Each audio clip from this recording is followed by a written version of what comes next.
saya masuk ke topik ketiga yaitu 90% informasi tentang misinform atau salah lah ya. Pertama gitu ya, apa sih biasanya orang isunya tentang nuklir, tentang PLTN? Ada tiga hal ya. Pertama adalah kecelakaan, keselamatan ya. Wah, Fukushima, Chernobyl dan lain-lain. Selalu Fukushima dan Chernobyl lah ya. Ancamannya kecelakaan. Yang kedua adalah masalah radiasi gitu ya. Yang ketiga adalah masalah limbah. Oke. Nah, sekarang kita bicara masalah kecelakaan dulu nih. Orang selalu bicara PLTN, wah nggak safety. Sekarang kita lihat faktanya. Kalau kita bicara kecelakaan, tentunya kita bicara kematian, ya, kematian. Nah, ada suatu statistik lagi loading. Oke, jadi ada satu statistik yang mengukur tingkat kematian dari per terawatt hour. Jadi tingkat kematian dari setiap terawatt, dari setiap jenis pembangkit listrik. Ya, namanya death per terawatt hour. Death per terawatt hour. Ya. Nah, kalau kita lihat death per terawatt hour ini, maka PLTN itu paling rendah. Angkanya paling kecil. Ya artinya tentunya apa? Kalau udah PLTN angkanya paling kecil, ya artinya paling aman dong. Ini adalah fakta dan data gitu ya. Dia paling aman. Nah, jadi kadang-kadang orang berargumentasi itu kadang-kadang nggak pernah lihat datanya. Lalu kita sekarang pakai nalar. Ya. Kita bicara ada dua kecelakaan. Yang paling parah katanya Chernobyl. Nah, sudah Fukushima. Lalu kita lihat Chernobyl lah ya. Tahun 86 kecelakaannya ya. Sampai parah sekali. Nah, nah sekarang Chernobyl itu dulu adalah Soviet Union ya. USSR.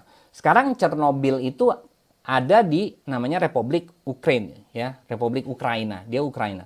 Ukraina itu adalah sekarang masuk EU, bagian daripada EU ya.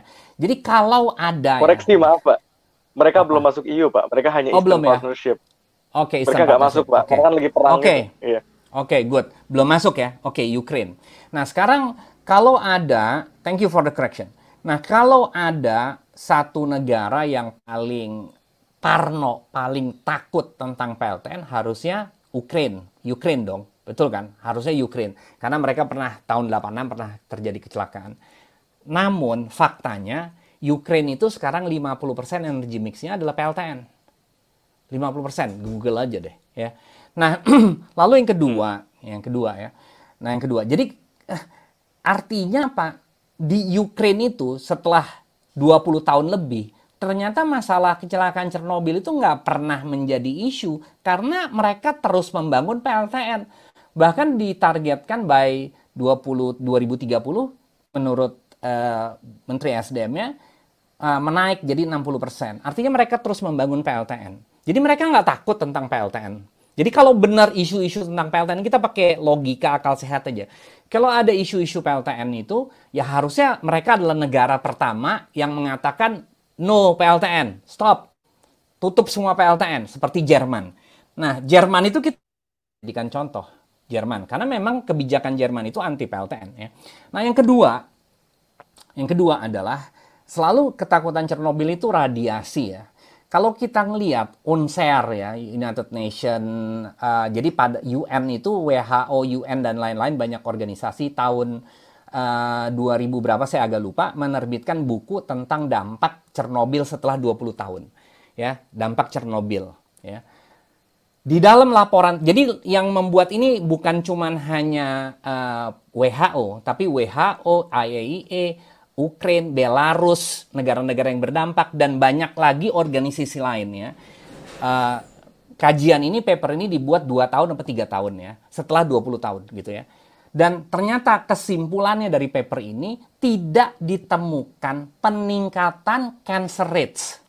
Jadi kalau narasi-narasi oleh pihak anti nuklir tentang Chernobyl katanya segi puluhan ribu orang dan lain-lain, ternyata nggak ada peningkatan. Bahkan kalau kita Google aja ya, cancer rate, global cancer rate. Jadi kalau kita lihat cancer rate itu kita bisa lihat, maka tingkat cancer rate di Ukraina yang pernah terjadi kecelakaan Chernobyl sama tingkat cancer rate di Indonesia yang nggak pernah ada kecelakaan nuklir itu sama. So how can that be? Ya kan? Kita pakai nalar aja. Alasan ketiga, ya, kalau narasi-narasi PLTN itu bahwa saya PLTN itu ada masalah ya. Saya membahas ini secara umum pakai akal sehat aja. Kalau memang ada masalah, seharusnya PLTN itu pertumbuhannya zero kan, atau nol, atau negatif, turun. Tapi kenyataannya enggak, naik terus. Naik, bukan turun.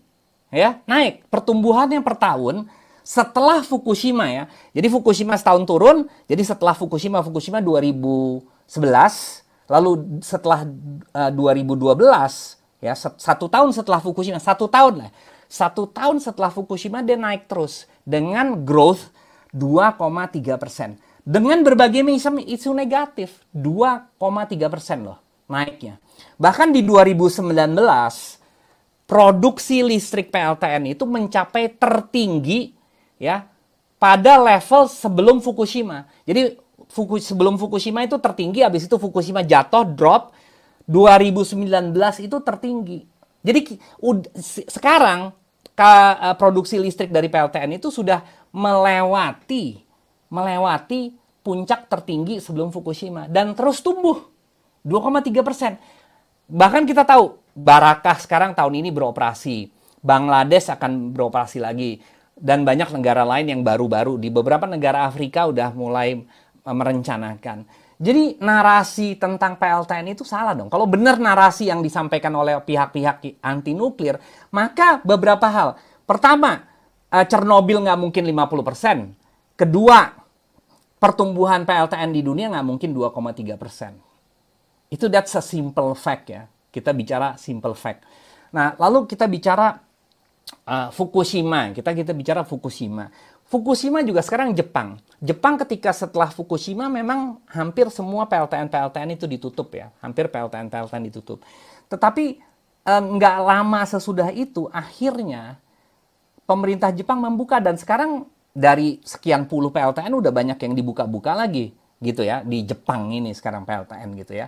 Nah, bahkan ternyata baru kemarin ini UN juga menerbitkan sebuah laporan ternyata tidak ada dampak kesehatan terhadap Fukushima. Terhadap kecelakaan nggak ada dampak kesehatannya. Bahkan bukan cuma hanya kepada manusia, lalu kepada ikan-ikan ya. Ini bisa di Google kok ya. Ikan-ikan yang di laut yang katanya tercemar apa, ternyata nggak ada peningkatan yang signifikan. Artinya dosis radiasi yang ada di ikan-ikan yang ditangkap di daerah sekitar Fukushima masih dalam level toleransi. Gitu ya. Lalu kita jadi nggak nothing gitu loh ya. Lalu berikutnya lagi radiasi. Tadi saya sudah bicara bahwasanya ternyata nggak ada efek radiasi baik di Chernobyl ya maupun di Fukushima. Bahkan di dalam salah satu studi saya lupa nama penelitinya siapa, para pekerja emergency yang bekerja di Chernobyl itu, pemadam kebakaran apa, yang dia selamat.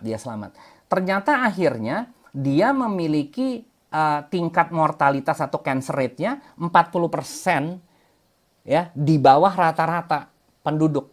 Artinya apa? Ternyata ada efek hormosis terhadap radiasi. Artinya ada efek di mana radiasi itu ternyata menyembuhkan, ada efek menyembuhkannya kalau radiasinya tingkat rendah gitu ya. Nah, selanjutnya lagi kalau kita bicara radiasi, berapa sih radiasi dosis ya? Dosis yang dilepas pada saat Fukushima. Dosis yang dilepas di Fukushima itu kisarannya antara 7 sampai 10 milisievert. Ya, 7 sampai 10 milisievert. Nah, sekarang kalau kita lihat, kita bisa di Google nih Mas Pasha ya. Kalau kita Google aja dosis radiation chart, maka dosis pekerja radiasi itu maksimum 50 milisievert. Nah, orang itu mulai sakit terhadap radiasi adalah pada level 1000 milisievert. 1000 milisievert. Jadi sekarang kita bicara 7 milisievert. 7. Artinya masih jauh sekali. Masih jauh sekali dari level yang sebenarnya membahayakan. Namun orang ketakutan. Orang ketakutan aja. Dan ya karena informasi tentang radiasi itu nggak jelas gitu loh ya. Nah lalu berikutnya lagi ya saya sampaikan adalah dari semua radiasi, dari semua jenis radiasi yang sebenarnya berdampak pada kesehatan itu cuma 3. Yaitu iodin 131, lalu cesium 137, sama strontium 90. Nah dari 3 ini, sebenarnya dari 3 ini, yang memiliki dampak itu adalah yang terakumulasi di tubuh. Jadi kayak yang terakumulasi di tubuh itu cuman iodin 131. Ya, iodin 131. Nah, karena dia bisa terakumulasi di tubuh. Kalau cesium sama strontium, dia istilahnya kayak misalnya ada sumber api, kalau kita selama nggak mendekat ke sana ya kita misalnya gini, kita berdiri di sebelahnya sumber api. Ya kita panas. Tapi ketika kita jadi nggak terakumulasi, kita merasakan panasnya aja. Ya kalau kita kelama-lama di situ ya mungkin kita kebakar. Tapi nggak terakumulasi di tubuh. Jadi sebenarnya yang berbahaya itu cuma iodin 131. Nah menariknya dengan iodin 131 itu, pertama ya, adalah half-life-nya itu cuma 8 hari. So sebenarnya nggak ada isu ya. Yang kedua, iodin 131 itu kita ada iodine pill. Jadi kita minum sebenarnya udah clear, nggak ada isu. Lalu volume. Ya kita lihat volume di radiasi iodin 131 yang keluar itu skalanya memang miliaran becquerel gitu ya. Tapi kalau angka miliaran becquerel itu kita konversikan ke dalam volume itu cuma 35 gram atau sama dengan 4 sendok makan. Jadi 4 sendok makan. Nah, bayangkan ya. Pertama cuma 4 sendok makan ya. Memang kalau kita lihat becquerelnya miliaran, kayaknya kalau udah kita ngelihat miliaran, kita orang ketakutan. Tapi kalau kita konversikan dalam jumlah gram, itu cuma 35 gram. Jadi 4 sendok makan. Ya. Dan iodin Pak, itu... mohon maaf Pak, ya. boleh saya ngasih pertanyaan nggak Pak? Karena ini udah boleh, agak lama silakan. juga Pak ini. Setengah jam ya, lebih boleh. ini Pak. Takutnya kalau lanjut terus nggak ada waktu nih saya nanya apa-apa nih Pak. Oke, silakan. Jadi kan kalau saya bahas dari tadi itu kan kita ngeliat nuklir ini punya masalah image lah, masalah PR lah kurang lebih Pak ya. Betul, exactly. Iya, masalahnya itu lebih ke PR sebenarnya. Jadi untuk Falcon ini persepsi, bisa nggak saya nyebutnya persepsi. Betul. Persepsi. Betul. Jadi kalau Falcon ini bisa nggak mungkin dia menghadapi masalah ini nih rebranding gitu. Jadi tidak membawa PLTN tapi bilang aja pembangkit listrik tenaga thorium gitu, Pak. Iya, betul. Memang betul. Jadi memang rebranding itu penting. Itu benar, rebranding itu penting. Itu yang kita juga harapkan. Makanya kita sekarang kemana-mana juga ngomongnya PLTT, bukan PLTN. Ya walaupun orang banyak mengatakan, wah ini mengibulin ya. Menurut saya nggak juga sih. Nggak ngibulin juga. Pada akhirnya orang tahu kan it's PLTN. Tetapi dengan PLTT itu kayak kita punya kesempatan untuk bisa menjelaskan. You are right. Nuklir itu persoalannya 90% persoalan nuklir itu bukan teknis loh, Pasha. 90% persoalan nuklir itu adalah persepsi, yang kedua politik. Persepsi dan politik 90%. Teknis itu cuma 10%. So unless kita bisa, you are correct on the spot. Unless kita tidak bisa menyelesaikan masalah persepsi tersebut atau dengan bahasa kamu tadi rebranding, maka nggak mungkin ada PLTN. Absolutely nggak mungkin. Nah, Oke, kalau gitu saya pertanyaannya gini Pak. Sorry Pak, maaf. Yeah. Pertanyaan saya kayak gini malah. Bapak kan tadi sepertinya fokusnya itu berusaha untuk edukasi ya. Kurang lebih dari tadi soal Fukushima dan juga Chernobyl dan lain-lain. Tapi di sisi itu karena poin ketiga tadi. Kalau rebranding itu sebetulnya right on the spot juga. Jadi menurut Bapak lebih bagusnya di mana sih sebenarnya Falcon ini ngasih sumber dayanya kebanyakan gitu ya? Apakah fokus ke rebranding atau fokus edukasi? Enggak. Semuanya harus kita tempuh. Jadi gini, bahwa pertama edukasi ya, bahwasanya ketakutan orang tentang PLTN itu cuma ada 3 ketakutan ya, kecelakaan, radiasi dan limbah ya. Itu kita harus edukasi bahwasanya sesungguhnya itu bukan suatu isu gitu ya, bukan suatu isu. Kita perlu edukasi. Memang ancaman, tetapi kan artinya apa sih teknologi yang tidak ada ancamannya gitu ya. Ada ancaman gitu ya. Kita naik pesawat terbang, misalnya Tasya naik pesawat terbang, ada probabilitas pesawat terbangnya nggak nyampe ke tujuan kan, crash kan, gitu. Tahun ada pesawat yang jatuh kok. gitu loh. Tetapi kita nggak Iya. pernah consider bahwasanya ada ancaman ketika naik pesawat terbang gitu loh. Jadi it's Karena masalah chance-nya sangat kecil persepsi. juga, Kak. Kayak 1 banding 1 juta. Untuk orang yang Ya tahunya sama, juga ya. Untuk apalagi orang yang tahu sama chance-nya. gini Pasha, ini yang oke, kamu bilang ya, uh, probability kecelakaan PLTN itu jauh jutaan kali lebih kecil dibanding kecelakaan pesawat. Itu orang nggak sadar aja. Jadi dengan kata lain, kalau kita kecelakaan pesawat aja kita nggak pernah concern, kenapa kita harus concern tentang kecelakaan PLTN? Probabilitasnya tuh jutaan kali lebih kecil probabilitasnya. Gitu dibanding kalau kita lihat jam operasi PLTN sejak 50 tahun, kalau kita ambil exactly sama jam operasi pesawat terbang dalam 50 tahun on the same period, ya. Pesawat terbang itu jutaan kali lebih tinggi possibility kecelakaannya dibanding PLTN. So, kita kadangkala kalau kita menilai resiko, kita harus menempatkan dalam sisi perspektif yang benar gitu loh. Ya kan? Nah, jadi you are right. Nah, yang ketiga nih, limbah dulu. Saya mau touch limbah karena ada 3 hal. Tadi saya udah bicara kecelakaan, saya udah bicara radiasi, sekarang yang limbah. Nah, limbah ini, Pasha, semua kegiatan ekonomi itu pasti menghasilkan limbah, betul kan? Mau kegiatan Betul. ekonomi apa aja? Manusia aja, manusia juga menghasilkan limbah kan? So, limbah itu bukan persoalan sebenarnya. Karena semua kegiatan, mulai kegiatan biologis maupun kegiatan ekonomi, pasti menghasilkan limbah. Nah, persoalannya dengan limbah itu 3 hal, Pasha. Pertama adalah volume, berapa besar volumenya. Lalu apakah limbah itu di-contain, ya, ditempatkan. Dan ketiga, limbah itu di-manage, dikelola. Contoh aja gini, limbah manusia nih, limbah biologis manusia. Lah, itu di-contain kan, yang kita sebut namanya septic tank. Ya kan? Pertama volumenya kecil. Ya, coba bayangkan kalau limbah manusia itu besarnya kayak gajah, ya mungkin kita pusing juga kan. Karena limbahnya kecil, maka kita bisa taruh di septic tank. Yang kedua, septic tanknya kan harus dikuras secara berkala dong, namanya dikelola. Ya, jadi limbah manusia itu kalau dia kita konten nggak ada isu dong, betul kan? Nah, pertama volume. Ini dulu ya. Jadi kita kalau ngomong limbah, jangan kita langsung berasumsi seolah-olah hanya PLTN. Itu salah.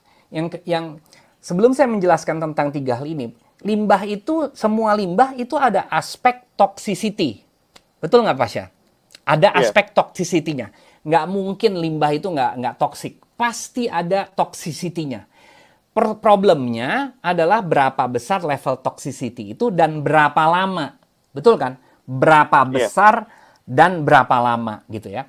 Nah, sekarang perbedaannya limbah nuklir dari sisi toxicity ya. Limbah nuklir sama limbah lain-lainnya. Limbah nuklir itu ada yang namanya half-life. Ada paruh waktunya. Jadi sampai umur sekian dia sudah tidak lagi toksik. Namun limbah industri itu sampai kiamat akan menjadi toksik. Sampai kiamat. Gitu loh. Ya kan? Sekarang kalau kita lihat dari sisi itu aja, dari level toxicity, mana lebih better? Ya kan? Lebih better tentunya sesuatu yang punya paruh waktu dong.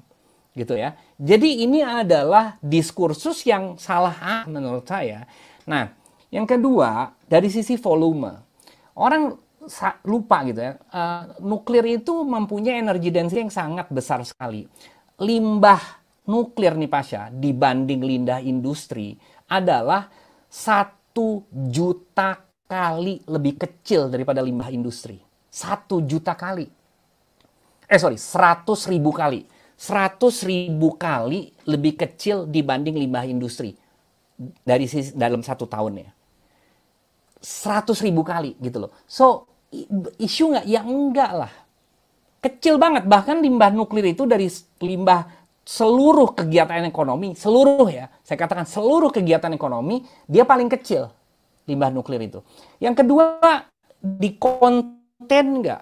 Kita taruh di konten. Ada namanya dry cask, kita simpan gitu, ditaruh di dry cask. Pertanyaan, limbah industri di dry cask nggak? Enggak kan? Ya, kita tahu limbah industri itu ya, kalau nggak dibuang ke udara, namanya emisi, betul kan? Emisi itu kan limbah ya. Emisi Betul. itu Ya, limbah itu ada yang dibuang ke udara sebagai emisi, ada yang dibuang ke air, ke sungai, ke laut, betul kan? Ada yang padat, Betul. gitu ya. Nah, sebagian besar, saya katakan 70%, limbah industri itu kan nggak dikonten. Absolutely. Kita lihat Citarum lah. Berapa besar racun yang dibuang ke Citarum atau ke laut. Itu kan limbah semua. Bagaimana dengan nuklirnya dikonten? Dikonten kan. Lalu kedua, dikelola nggak sih? Ya jelas kalau limbah industri nggak dikelola. Nuklir itu kan dikelola. Ditaruh di dry cask, disimpan, dikelola, dan lain-lain. Jadi nggak ada isu sebenarnya limbah itu, limbah nuklir. Lalu yang ketiga, oke, pertama nggak ada isu ya. Yang ketiga apa? Bagaimana kalau saya katakan ke Pasha, limbah nuklir itu karena dia ada paruh waktu, maka dia bisa dipercepat. Kan rata-rata kalau misalnya dia uranium cycle, jadi kalau berbasis uranium cycle, dia bicara 10 ribuan tahun ya. Kalau dia ada thorium fuel cycle dicampur dengan thorium, maka dia dari 10 ribuan tahun, dia turun ke 300 tahun. Namun, karena dia punya paruh waktu, artinya seharusnya bisa dipercepat dong. Kenyataannya bisa. Kenyataannya. Jadi ada sang hadiah Nobel namanya Gerard Mourou, bisa di Google ya, Gerard Mourou di Fisika 2018. Dia melakukan eksperimen dan udah berhasil. Dia melakukan laser, ya, melakukan namanya chirp pulse amplification, CPA, chirp pulse amplification ya. Jadi limbah nuklir itu di laser sama dia dengan laser pulsing laser gitu ya. Sehingga limbah nuklir yang tadinya ribuan tahun, seharusnya ribuan tahun, dia half life-nya menjadi setengah jam. Masalah nggak, Pasha? Setengah jam. Masalah nggak? Ya nggak masalah lah. Udah tapi aman. Mas, saya ada pertanyaan soal bagian ini nih, Pak. Sorry bentar, ya. Pak. Oke. Gimana sebenarnya soal laser based separasi isotop berdasarkan laser ini kan teknologi kurang lebih sama. Ini saya sudah pernah baca dari National Geographic tahun 80-an, Pak. Itu udah ada tagnya di situ. Tapi masalahnya karena dianggap teknologi sensitif militer ya, Pak. Jadi nggak bisa dibagi kemana-mana karena kan kena export restriction. Nggak. Jadi pertanyaan saya, oke, teknologinya ada, bisa nggak kita make? Ntar kalau kita make malah disanksi Amerika kan nggak lucu. Bukan. Ini udah terjadi, Pasha. Bukan kita make. Ini udah diteliti oleh Gerard Mourou. Dan Gerard Mourou ini mendapatkan hadiah Nobel untuk ini. Udah dipakai. Gitu, that's a different story mungkin, that's a different technology. Tapi ya kalau ini kan Gerard Mourou itu bukan orang militer, dia peneliti, dia penerima hadiah. Dia di pemerintah Prancis untuk melakukan penelitian ini dan on a lab scale ya, dia udah berhasil menjadi 30 menit. 30 menit. Sesuatu yang harusnya ribuan tahun. Oke, so anyway, Gerard Mourou. Jadi menurut saya, which is walaupun ini sekarang masih lab scale ya, tapi saya confident within 10-20 tahun ke depan, this could become commercial. Ya, artinya terang aja dengan dry cask dan tadi yang saya sampaikan volumenya kecil, di manage, dikelola, sebenarnya nggak ada isu. Tetapi ketika nanti teknologi CPA ini, chirp pulse amplification ini yang dikembangkan oleh pemenang hadiah Nobel Gerard Mourou ini sudah bisa komersial, udah nggak ada isu lagi. Masalah limbah ini. Dan yang kedua, yang terakhir ya, bahwasanya limbah ini sesungguhnya bukan limbah. Beda dengan limbah industri ya, Pasha ya. Limbah industri actually benar-benar final limbah. Kalau nuklir itu kan basically it's not limbah. Itu kan disebut spent fuel. Masih banyak radioisotop dan komoditas-komoditas berharga lainnya radioisotop dan ada sekitar ya 12-20 radioisotop yang masih mempunyai nilai ekonomis yang bisa dijual. Banyak sekali ya untuk kesehatan, untuk RTG, untuk baterai nuklir ya. Dan banyak lah gitu ya. Saya nggak hafal semua. Tetapi masih ada sekitar 20-30 radioisotop yang sebenarnya masih punya nilai ekonomis yang skalanya itu jutaan dolar. So bukan limbah sebenarnya kalau mau dibilang limbah karena masih punya nilai ekonomis, tapi dia belum bisa direproses ke sebagian besar lebih karena isu politiknya, karena plutonium 239 lah ya. Jadi ceritanya panjang. Tetapi menurut saya limbah itu bukan suatu isu, Pasha. Jadi itu saya udah bahas ya 3 hal tersebut ya. Pertama kecelakaan, kedua adalah radiasi, ketiga adalah limbah. Nah sekarang yang terakhir yang paling the most exciting. Jadi kalau kita lihat tadi, bahwa saya poin pertama nggak ada regulasi yang melarang pembangunan PLTN. Lalu PLTN itu udah mendesak ya. PLTN udah mendesak. Dan ketiga bahwasanya berbagai macam isu yang selama ini pemerintah bikin gamang. Kan sebenarnya pemerintah tuh bukan menolak ya PLTN selama ini. Cuman gamang, menurut saya gamang. Ya. Tetapi for the past 5 years saya mencoba mengedukasi berbagai macam KL, pemerintah melalui YouTube saya dan lain-lain. Sehingga apa yang saya sampaikan ke kamu sekarang, pemerintah juga udah banyak yang sadar lah ya, bahwasanya ternyata berbagai macam isu tentang PLTN itu sebenarnya hanya isu, bukan fakta. Gitu ya. Nah, jadi sebenarnya sehingga kegamangan itu pelan-pelan sudah mulai, pemerintah mulai confident terhadap PLTN. Itu terbukti dengan apa? Ya terbukti sekarang dengan sederhana.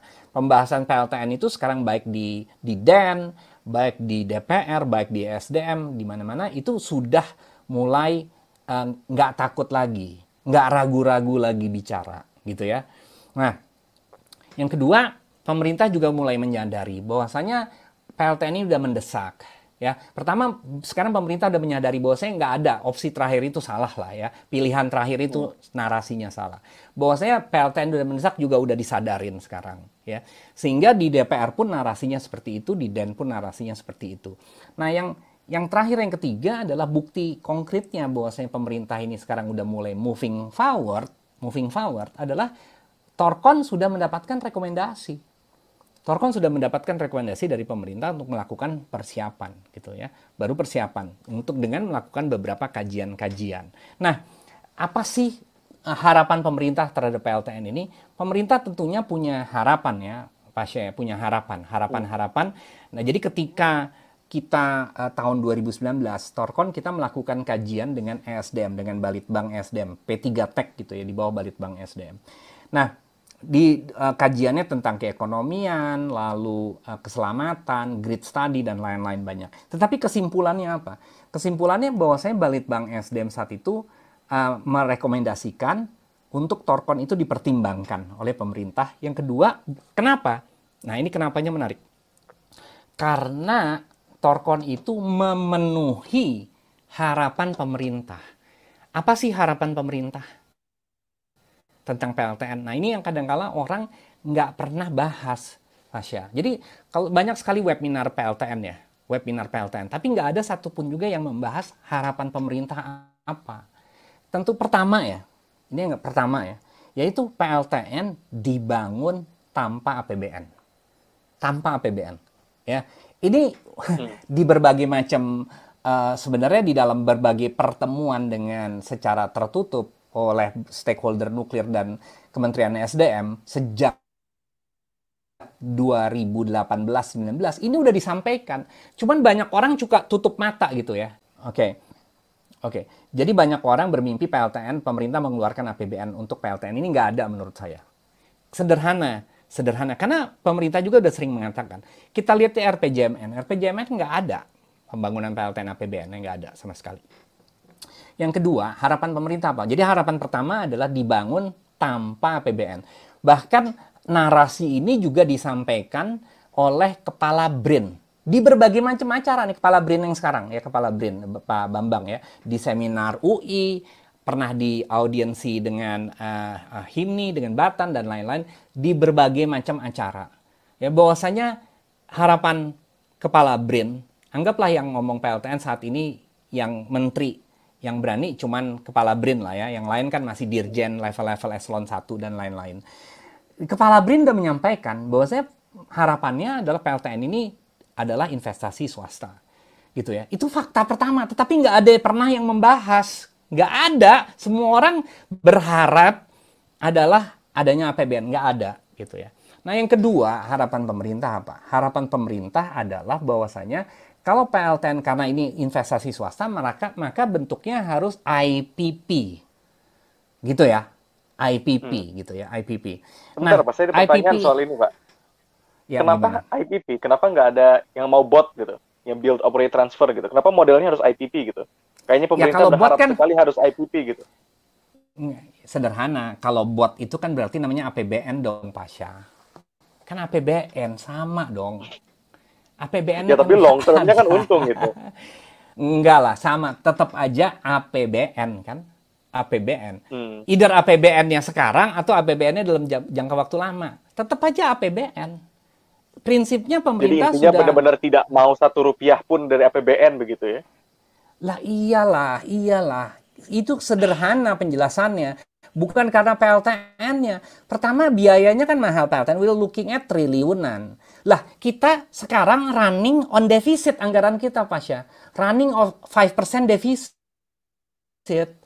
Gitu. How would you justify gitu loh? How would you justify mengeluarkan belasan triliun APBN untuk PLTN?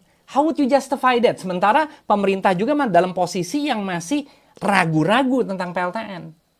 Unless itu misalnya vaksin, unless itu yang clear. Sekarang kan masih dalam posisi nggak clear, masih ragu-ragu. Tapi yang saya perlu ancungkan jempol sama pemerintah, walaupun dalam keadaan kegamangan ini, pemerintah menyadari this is needed gitu loh. Tetapi dalam keadaan kegamangan, oleh sebab itu pemerintah mengharapkan kita nggak mau ngambil risiko investasi swasta gitu loh. Kan it's clear gitu loh menurut saya. Ya. Jadi jawabannya clear gitu ya. Dan ini udah disampaikan pemerintah di berbagai macam acara sebenarnya. Udah disampaikan, bukan yang nggak never disampaikan. Yang kedua apa harapan pemerintah? Bahwasanya harus di bawah BPP nasional. Bahkan di berbagai kesempatan, bahwasanya PLTN itu diharapkan bisa di bawah 7 sen. Ya, itu udah disampaikan di berbagai macam kesempatan di bawah 7 sen. Nah, problemnya, sekarang saya sampaikan problemnya. Problemnya dua hal nih. Pertama adalah sebagian besar perusahaan nuklir di dunia ya yang beroperasi di dunia itu adalah vendor. Vendor kan. Vendor itu kata keren daripada kontraktor. Jadi artinya mereka nggak mau invest, mereka maunya dibayar. Ya, mereka maunya dibayar. Jadi sehingga nggak mungkin Torkon satu-satunya mungkin perusahaan nuklir yang proposisi menawarkan untuk menjadi investor atau investasi dan menjual listrik. Itu mungkin satu-satunya. Ya kenapa? Sederhana. Karena perusahaan nuklir lainnya yang mereka kembangkan itu adalah istilah light water reactor atau PWR atau BWR yang mana investasinya itu cukup mahal kan. You looking at cukup mahal sekitar 5.000 sampai 7.000 dolar per KW. Sementara Torkon itu 1.000 dolar. Nah, 1.000 dolar itu kan sekelas batu bara. Kita sederhana aja. Ada nggak perusahaan batu bara yang IPP? Ya banyak. Nah, kenapa Torkon bisa murah? Karena nggak ada tekanan, Pasha. Nggak ada tekanan. Gitu ya. Karena nggak ada tekanan, maka reaktor vesselnya bisa dibangun dengan murah. Bahkan kita udah kerjasama dengan PT PAL mengkaji dan kedepannya reaktor ini yang sekarang nanti dibangun di Dosan di Korea Selatan itu nanti akan dibangun di Indonesia. Nah, jadi yang kedua adalah bersaing gitu ya. Nah, event sekarang gini. Event anggaplah ada investor, let's say BUMN ya. BUMN mau invest bangun PLTN, mungkin dia misalnya pakailah PWR gitu ya, salah satu PLTN PWR gitu yang udah beroperasi, apakah Mitsubishi, apa NewScale atau whatever lah gitu ya. Ada BUMN lah yang mau. Pertanyaannya, bisa nggak dia menjual listrik di 6 sen, di 7 sen? Jawabannya nggak bisa, nggak bakal bisa. Kalau anggaplah si BUMN ini dia jadi IPP, lalu dia memakai teknologi PWR atau BWR, yang the cheapest dia bisa jual listrik itu adalah di 11 senan, 11 sampai 12 sen. So you cannot sell PLTN komersial pada umumnya itu di level di bawah 7 sen tuh nggak mungkin, absolutely nggak mungkin. Jadi yang mungkin itu cuma Torkon. Nah, itu harapan kedua ya. Jadi harapan pertama adalah tanpa APBN, harapan kedua adalah murah bersaing dengan batubara 7 sen. Harapan ketiga yaitu memiliki tingkat keselamatan tinggi. Nah, tingkat keselamatan tinggi ini bahkan dicantumkan di dalam PP 14. Banyak sekali bahwa saya memiliki keselamatan tinggi. Kan sederhana.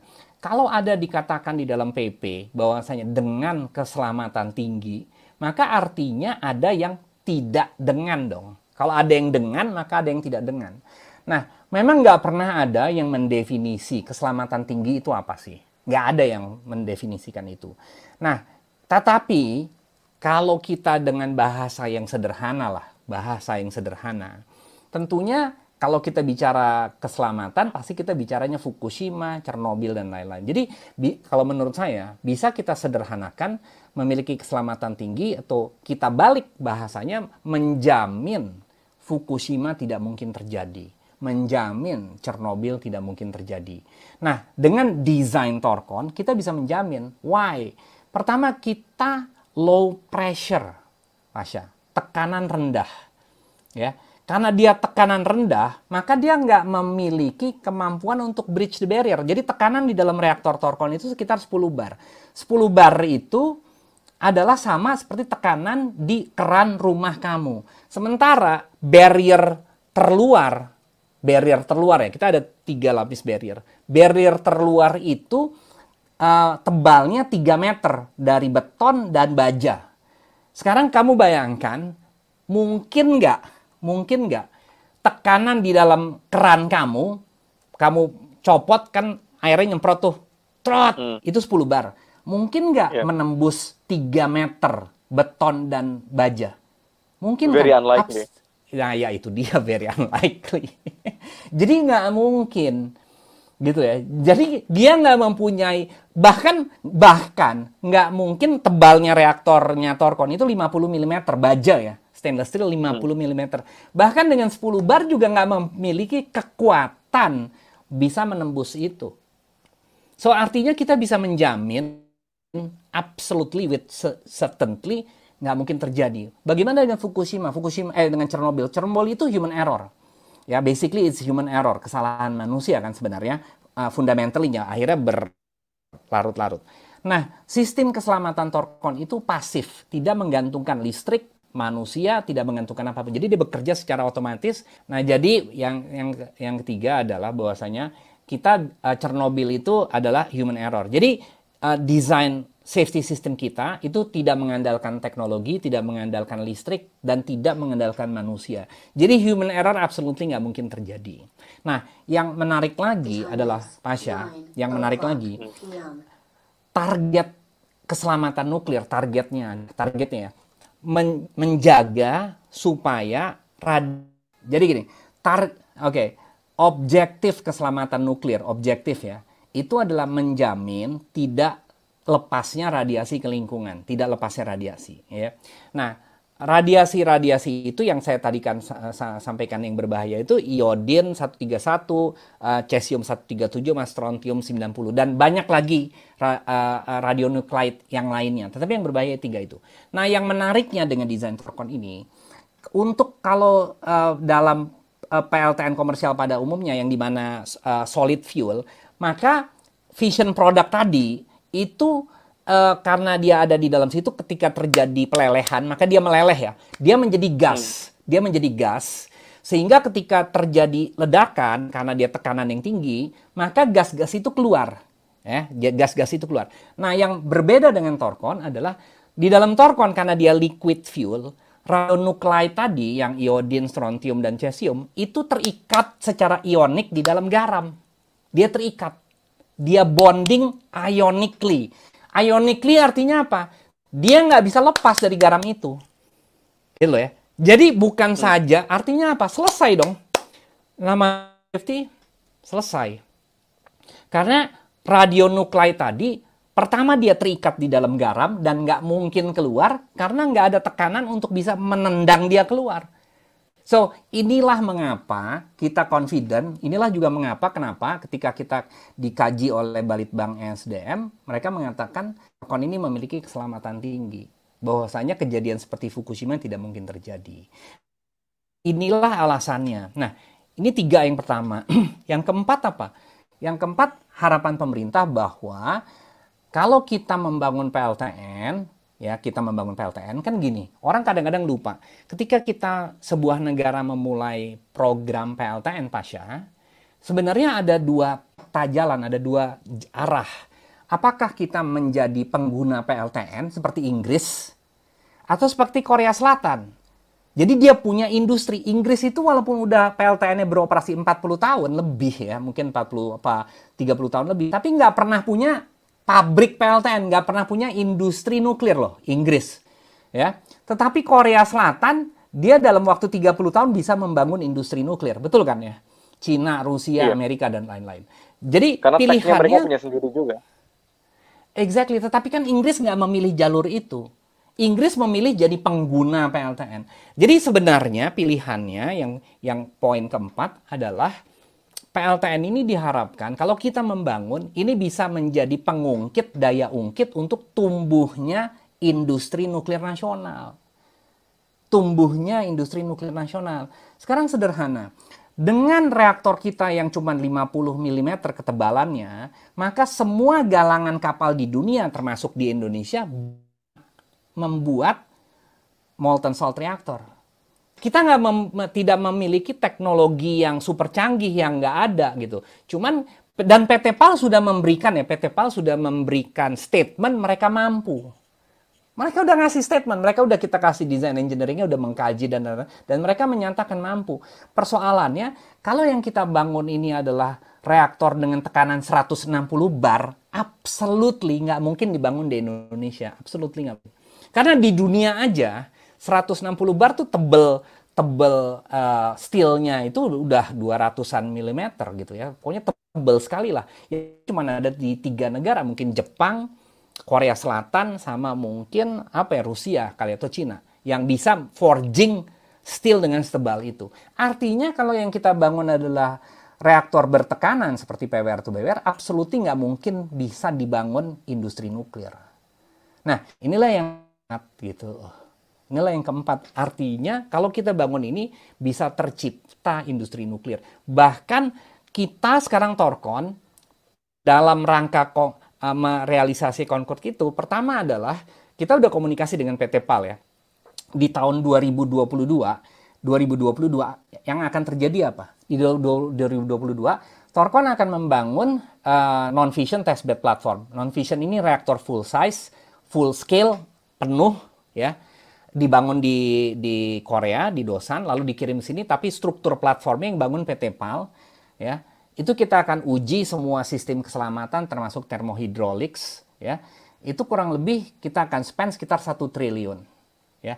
Nah, artinya di 2022 aja embrio industri nuklir itu udah terbangun dengan PT PAL kan. Itu kan embrio. Karena PT PAL juga kita kirim ke sana untuk belajar gimana suatu saat dari Dosan sehingga teknologi transfernya, know-how-nya itu bisa dibangun di PT PAL nantinya. Yang kedua apa? Bahan bakar.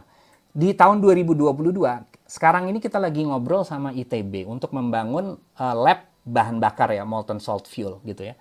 Di 2022, kita sudah harapan kami di awal 2022, lab molten salt fuel ini udah bisa terjadi. Artinya apa? Kita sudah bisa memproduksi, walaupun masih penelitian dulu ya, jadi 1 tahun pertama penelitian, mungkin di tahun kedua kita udah mulai bisa memproduksi. Kenapa? Karena yang tadi non-fission reaktor itu, non-fission ya, itu kan harus masuk bahan bakar. Nah, bahan bakarnya buat ITB nantinya. Artinya kita sudah punya industri bahan bakar nuklir. Jadi bayangkan, dengan hal-hal itu, sekarang you tell me, siapa yang berpeluang menjadi PLTN pertama di Indonesia? Obviously lah. Menurut saya it's obvious bahwasanya if pemerintah akhirnya memutuskan ya, it will be most likely, saya masih mengatakan most likely adalah dengan Thorcon karena 4 alasan tadi. Nah, itu kata terakhir saya, Tasya. Silahkan kalau ada pertanyaan. Lumayan banyak nih Pak, saya lihat pertanyaan. Kita coba balik lagi ke ini Pak, yang tadi yang soal isu yang pembangunan supply driven itu Pak. Yang supply driven itu swasta kira-kira berminat untuk iya, oke mungkin pendek aja dari investornya Thorcon gitu. Apakah investornya Thorcon bukan berniat tapi mau untuk melakukan seperti itu di Indonesia? Karena dari tadi kan kita bicara itu menunjuk pembangunan PLTN pertama, tapi tidak tahap setelah pembangunan PLTN pertama kan Pak, di apa D plus one Oh gitu. iya. Untuk D plus Oke. one mau nggak Jadi mereka untuk supply driven begitu? ya kalau pertanyaannya itu menjadi dua alasan, jadi dua pertanyaan. Pertama, sanggup apa tidak, lalu kedua, mau apa tidak. Jadi gini, sanggup apa tidak itu pertanyaannya ke Torkon, ya itu kita sanggup. Jadi artinya gini, bahkan kalau kita targetkan yang first of kind itu di 2028 ya, antara 2028 sampai 2030 ya, itu kan yang pertama 500 megawatt. Sampai 2002 dari 28 sampai 30 kita Torkon sanggup dan kita udah sampaikan kepada pemerintah untuk memasang tambahan itu 6 unit, arti tambahan 3000 megawatt. Bila mana pemerintah setuju. Tentunya ini kan tergantung pemerintah mau ditaruh di mana gitu loh ya. Jadi pertanyaan kedua mau apa tidak itu adalah pertanyaan pemerintah gitu loh. Nah, kita sanggup gitu loh. Jadi kita sanggup 3000 karena setelah yang pertama, yang kedua dan seterusnya yang kita sebut end of a kind atau NOAK, itu kita hanya butuh waktu 1 tahun, Pasha. Jadi ngebangunnya setahun, lalu nariknya dan commissioning, termasuk commissioning setahun lagi. Jadi 2 tahun dari order sampai commissioning itu 2 tahun. Ya. Nah, yang pertama walaupun 8 tahun ya, pertama lama ya. Tetapi yang kedua, ketiga, dan seterusnya itu cukup 2 tahun. Bahkan kita bisa bangun secara paralel. Which ini nggak mungkin dicapai dengan PLTN pada umumnya atau pembangkit listrik lainnya. Nggak mungkin bisa 2 tahun. Kita bisa 2 tahun. Itu confident. Why? Karena saya udah pernah ke Dosan dan ke DSME, bahkan waktu tahun 2017 ya. Kita datang ke sana membawa perwakilan dari beberapa kementerian ya, termasuk PT PAL. Itulah PT PAL. Dan tujuan ke sana apa? Mereka mau memverifikasi benar nggak loh Dosan dan DSME bisa membangun desain Torkon, dan dijawab kepada perwakilan pemerintah saat itu ya, kepada perwakilan pemerintah bahwasanya ya kita bisa membangun ini. Gitu. Jadi artinya mereka udah menjawab gitu ya. Dan sekarang design engineering ini juga lagi dibuat sama mereka gitu ya. Nah, jadi artinya dan bahkan kalau target kita nih Pasha di 2040 kita akan membangun pabrik di Indonesia. Di pabrik ya. Kita akan mulai persiapan sejak 2035, harapannya di 2040 ya. Tentunya kalau pemerintah setuju ya. Di 2040 kita udah bisa menghasilkan PLTN pertama, PLTT pertama, produksi Indonesia, full semuanya, diproduksi di Indonesia. Itu targetnya sekitar 10 unit, kira-kira 10 unit. 20 unit setara dengan 10.000 megawatt. Jadi sekitar 10.000 megawatt atau 20-an unit lah. Nah bayangkan kalau pabrik ini terjadi, dia akan nyerap tenaga kerja itu sekitar 5.000 orang full time dan 5.000 supply chain. Artinya dia akan nyerap 10.000 tenaga kerja. Lalu setiap PLTN ini krunya kira-kira 200. Artinya kalau kita bicara 2.000 berarti 4.000 orang setiap tahun. Setiap tahun. Karena Indonesia nanti ketika pabrik ini dibuat tentunya PLTN ini akan diekspor ya. Nggak mungkin semua diserap di Indonesia. Tapi akan menjadi produk ekspor. Artinya by 2040 Indonesia itu udah setara dengan Korea Selatan. So, sebentar Pak, saya mendengar penjelasannya jadi agak bingung nih sebetulnya. Tadi kan Bapak bilang sudah ada kerjasama dengan PAL, kan? PAL bisa bikin. Iya betul. Tapi setelah itu Bapak bilang 2040 pabrik di Indonesia. Jadi Jadi untuk PT PAL ini hingga 2040 mereka hanya assembly gitu ya? Bukan. Gini loh. Jadi ketika saya bilang pabrik itu semuanya double plant yang dibangun. Nah, kalau sekarang kita mulai dengan PT PAL itu certain komponen. Jadi itu kan banyak sekali komponen di dalam PLTT itu kan. Panjangnya kapalnya itu kan 176 meter gitu loh ya. Nah, di awal-awal kita akan fokus antara sekarang. Jadi antara yang mulai dari sekarang akan produksi reaktor itu sekitar 10 reaktor. Dan dari 10 itu sebagian besar akan dikerjakan oleh Dosan, sebagian besar akan dikerjakan oleh PT PAL. Mungkin PT PAL sebagian kecil, sampai mereka mampu.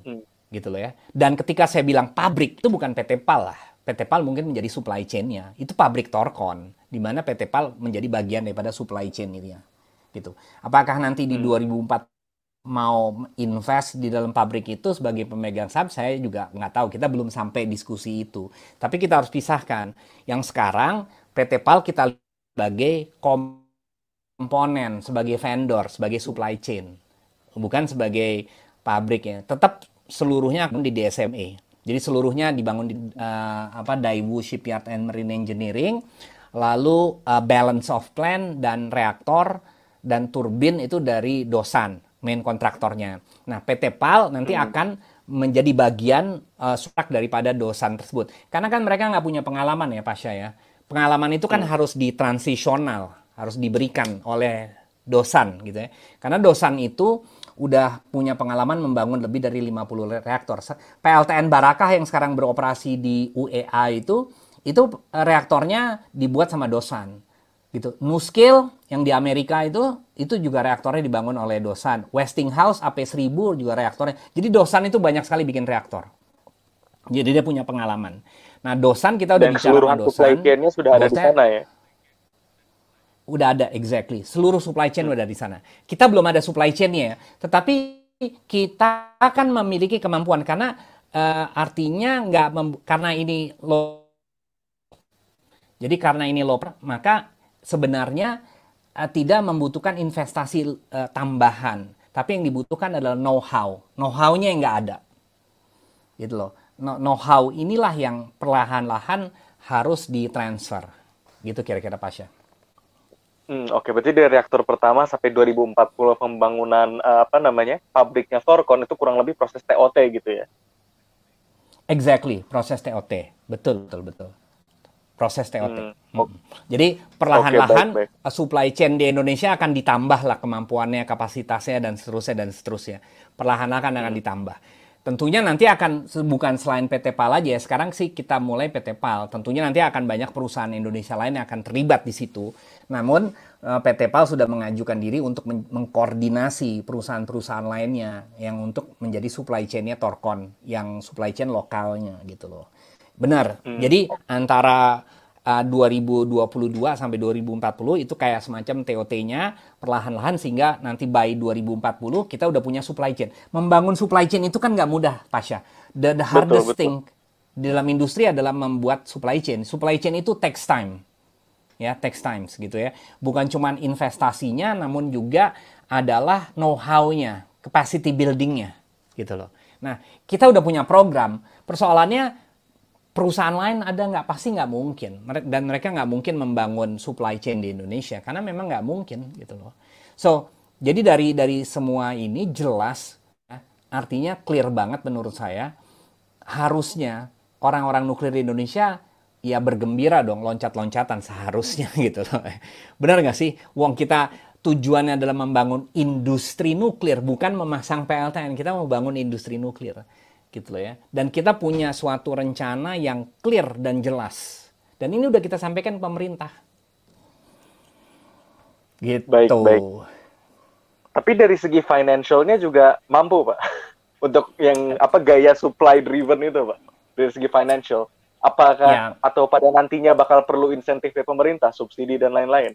Kan yang jadi bahan jualannya orang renewable kan itu, Pak. Dibanding nuklir itu perlu banyak subsidi. Absolutely tidak. Kita nggak butuh subsidi. Kita kan makanya uang kita kan komitmennya adalah harga jual kita kompetitif dengan batu bara dong. Karena kita udah menyatakan kepada pemerintah di bawah BBP nasional, it's written loh, Pasha, written. Ya, stated kita harga jual kita di bawah 7 sen. It's committed gitu loh.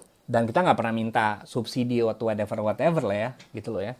Tetapi udah written kita di bawah 7 sen dan itu kita udah untung. Gitu loh. Oke. Berarti secara financial tidak ada masalah, secara teknis juga sudah ada plan gitu kayaknya. Nggak ada masalah. Okay. Artinya ya, kita dan yang terakhir saya sampaikan adalah kenapa juga kita berpeluang? Artinya gini ya, di luar 4 hal tadi, Pertama, kita sudah beroperasi di Indonesia di luar 4 hal tadi ya, 4 hal harapan pemerintah. Pertama adalah kita sudah beroperasi di Indonesia sejak 2016, Pasha. 2016. Kita satu-satunya perusahaan nuklir yang punya kantor di Indonesia. Nggak ada perusahaan nuklir lain yang punya kantor di Indonesia. Karyawan saya 6 orang. 6 orang. Padahal kita masih kantor perwakilan. By the end of the year mungkin bisa 12 by the end of the year. Tahun ini kita mungkin berubah jadi PT. By tahun depan kita menjadi 100 orang. By tahun depan gitu ya. Nah, yang kedua adalah selama 5 tahun kita di Indonesia, Pasha, saya personally itu udah engaging sama seluruh stakeholder energi. You name it, semuanya udah. You name it, gitu ya. Bahkan kita mungkin perusahaan nuklir yang paling banyak bekerja sama. Mulai dari SDM, Menko Maritim, Menko Ekonomi, lalu Batan, Bapeten tentunya, lalu perguruan tinggi, ITB, UGM, UNS, UBB, lalu apa lagi? DEN, DPR, Seskap, Seknek, semua. Sekarang, how would you compete that? Anggaplah sekarang ada perusahaan nuklir lain masuk ya. Ya kan? How would you compete with that? Gitu kan nggak mungkin. Gitu loh. Artinya, artinya kita satu-satunya, bahkan for the past 3 tahun, mungkin kalau kamu Google nama saya yang paling terdepan ngomong nuklir, Bob S. Effendi, mungkin search-nya, hitnya paling banyak dibanding orang lain. Gitu loh. Saya paling banyak ngomong tentang nuklir. Gitu loh.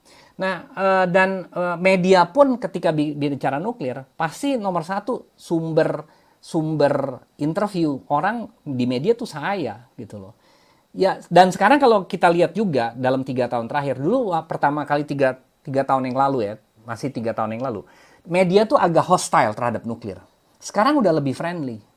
Gitu. Coba lihat deh sekarang setiap kali saya sesuatu nggak sih, pasti dipublish. Karena they understand now gitu loh ya. They are more friendly. Tapi framingnya masih mereka negatif, udah tahu. Enggak, framingnya nggak negatif. Enggak, absolutely enggak. Absolutely nggak ada. Terakhir Tempo. Lihat Tempo. Saya masuk di dalam spread di Tempo. Ada foto saya, ada gambar Torkon. Ya, nggak ada foto saya, ada gambar Torkon, nggak apa offline-nya. Dan framingnya nggak negatif Tempo. Gitu loh. Nah, artinya ada perubahan gitu ya. Nah, ya walaupun tentunya masih ada yang framing negatif lah ya, tetapi sebagian besar udah tidak. 3 tahun yang lalu itu hampir semuanya negatif. Hampir semuanya negatif. Gitu. Jadi artinya kita lihat adanya suatu pergeseran lah, suatu perubahan gitu ya, perubahan. Artinya sederhana dan artinya saya ngelihat ini we are close. Kita udah deket gitu loh ya. Kita udah di ujung pintu. Dan sebagaimana mungkin Pasha juga lihat dari kemarin National Energy Week itu banyak orang bicara dan lain-lain. Even pemerintah. Ada yang pemerintah nggak sih? Dari SDM nggak ada ya? Nggak ada dari SDM. Bukan ya? SDM, tapi dari Batan, Himni, sama Bapeten, Pak. Ya, tapi kan itu bukan stakeholder energi lah. Ya, Batan, Himni, dan nggak ada SDM-nya. Nah, tapi kalau kita lihat di SDM, Dirjen EBTKE sendiri, Menteri SDM sendiri, itu bicara nuklir udah beda kan sekarang framingnya. Artinya mereka udah ngomong viable option. Udah terjadi pergeseran gitu loh. Nah, oleh sebab itu, kata penutup saya adalah, artinya, kalau kita ingin melihat terjadinya PLTN ini di Indonesia, ya saya berharap semua pihak yang memang mendukung nuklir perlu bersama-sama. Karena selama 5 tahun ini, jujur saya jalan sendirian, Pasha. Saya jalan sendirian. Tetapi udah waktunya sekarang, ya, udah waktunya sekarang kita bergandengan tangan. Ya, alhamdulillah kemarin di Energy Week itu Batan udah menyatakan bersedia ya. Betul kan ya? After 4 apa 5 tahun. So, which is that is milestone menurut gue. Karena selama 4-5 tahun belakangan saya ngajak kerjasama dengan berbagai pola kerjasama ya selalu ditolak. Ya, for whatever reason yang nggak jelas. Tapi alhamdulillah sekarang udah bersedia. Dan you heard it langsung ya. Dan udah tepat waktunya. Udah tepat waktunya. Karena memang udah saatnya kita semua sekarang harus saling mendukung gitu. Kalau if we want to see this happen. Karena sederhana aja, Pasha. Kalau Torkon gagal, semua akan gagal. Bayangkan aja kita yang keluar duit sendiri, ya, biaya sendiri, ya. Kantor saya nih, Pasha ya, setiap tahun itu operasional saya setiap tahun 2 miliar. 2 miliar. Jadi bayangkan kita selama 5 tahun udah keluar lebih dari 15 miliar di Indonesia. Ya. perusahaan lain nggak ada, perusahaan nuklir lain nggak mau ada yang keluar duit. Jadi bayangkan kalau Thorcon gagal, yang mengeluarkan duit sendiri, biaya sendiri, dan lain-lain, yang lain pasti gagal. Pasti, definitely, without question. Tetapi kalau Thorcon sukses, semua bisa sukses. Medikan, betul kan? Siapa aja bisa. Iya. Karena kenapa? Yang tersulit itu adalah convincing the first one, kan? Dan to convince the first one itu, you need to have your own funds, your own money, your own budget. Kita nggak bisa ngandalkan. Sementara ini kan, kalau perusahaan-perusahaan nuklir pada umumnya, yang lain-lain lah, saya nggak sebut nama, yang besar-besar ini, apa mau keluar biaya?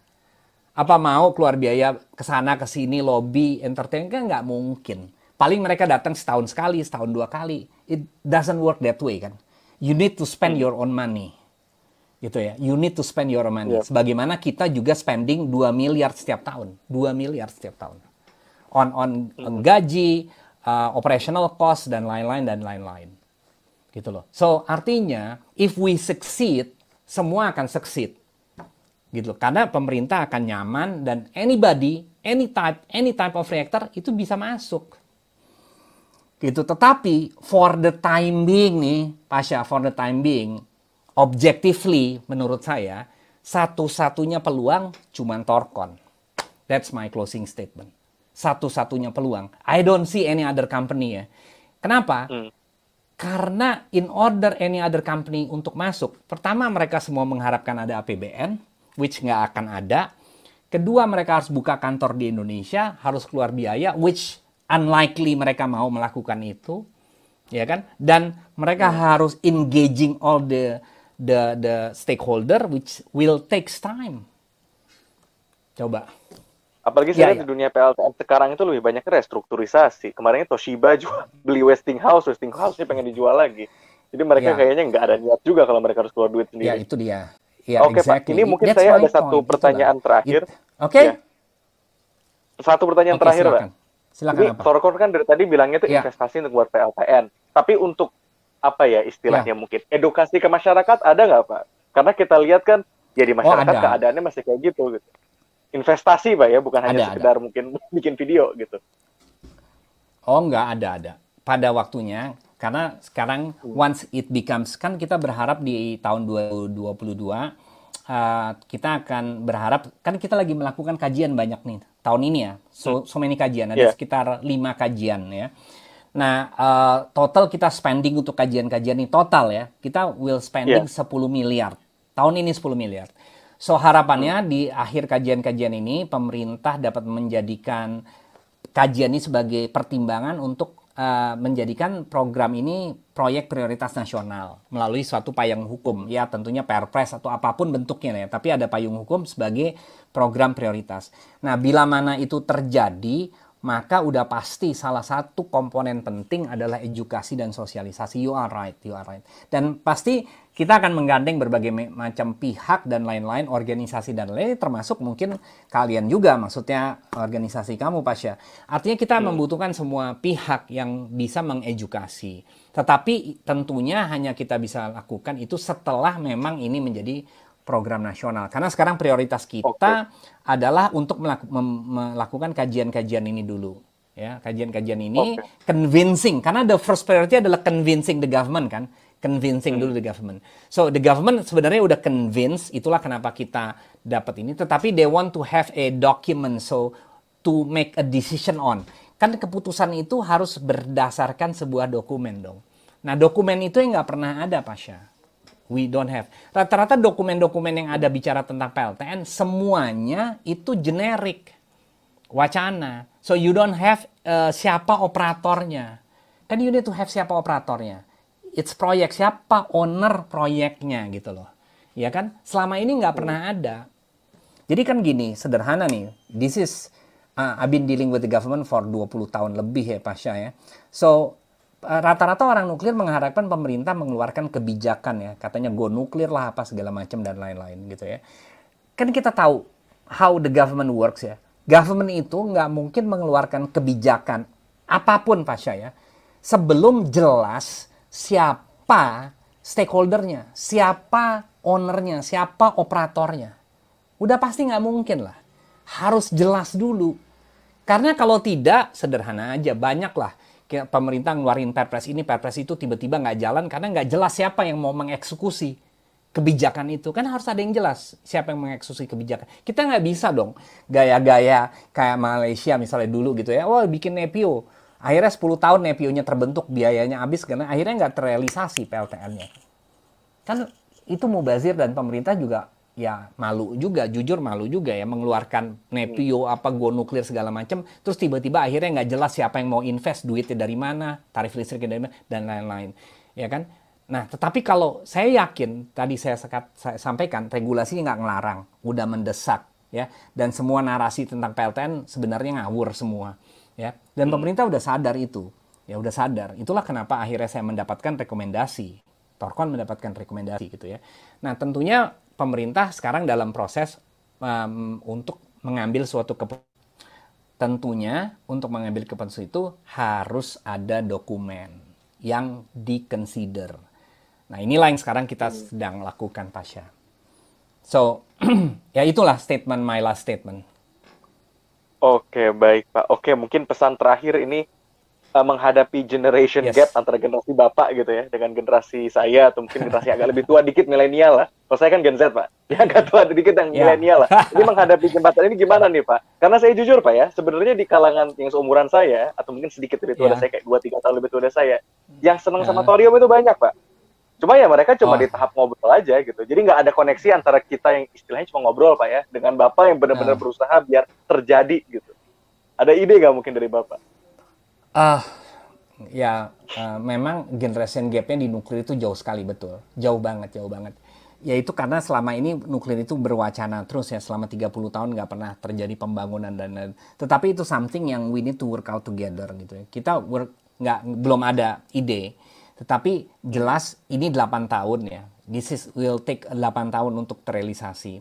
So it'll take some time, dan pada saat itu tentunya kita akan istilahnya melakukan regenerasi lah ya, regenerasi sederhana. Sekarang kayak karyawan-karyawan Thorcon yang sekarang kita consider juga rata-rata umur 30-an, 20-an gitu loh ya. Sehingga why? Ya karena sederhana. Mungkin Pasha betul bahwasanya orang-orang yang sekarang udah anggaplah senior gitu ya di sektor energi maupun di sektor nuklir itu udah terpaku dengan paradigma yang lama gitu. Sementara if we want to move forward dengan nuklir, kita perlu merubah paradigma ini. Paradigma nuklir itu sendiri, dan kedua paradigma di sektor energi itu sendiri. Di sektor energinya juga perlu berubah paradigmanya gitu loh. Karena paradigma yang lama terbukti ternyata salah. Terbuktinya bagaimana? Ya terbuktinya bahwa kita tertinggal jauh dari sisi kapasitas. Nah, itu aja Pasha. Ini saya lihat baterai laptop saya udah menipis. Jadi mudah-mudahan udah hampir 2 jam ya. Pak. Hampir luar biasa. Makanya jelas nggak mungkin 10 menit kan? Jelas nggak mungkin 10 menit. Oke, Pasha, itu aja. Semoga nanti kita bikin lebih pendek. Nanti saya coba edit. Mudah-mudahan menjadi topik-topik yang berbeda. Tapi terima kasih atas waktu yang kamu berikan. Semoga diskusi ini berharga. Terima kasih semua you guys. Nih saya lihat di sini masih ada 7 orang. Ya, nggak apa-apa. 7 orang nanti bisa disirkulasi karena ini. Semuanya selamat malam dan terima kasih semuanya. Terima kasih juga Pasha. Salam Go Nuklir. Yes.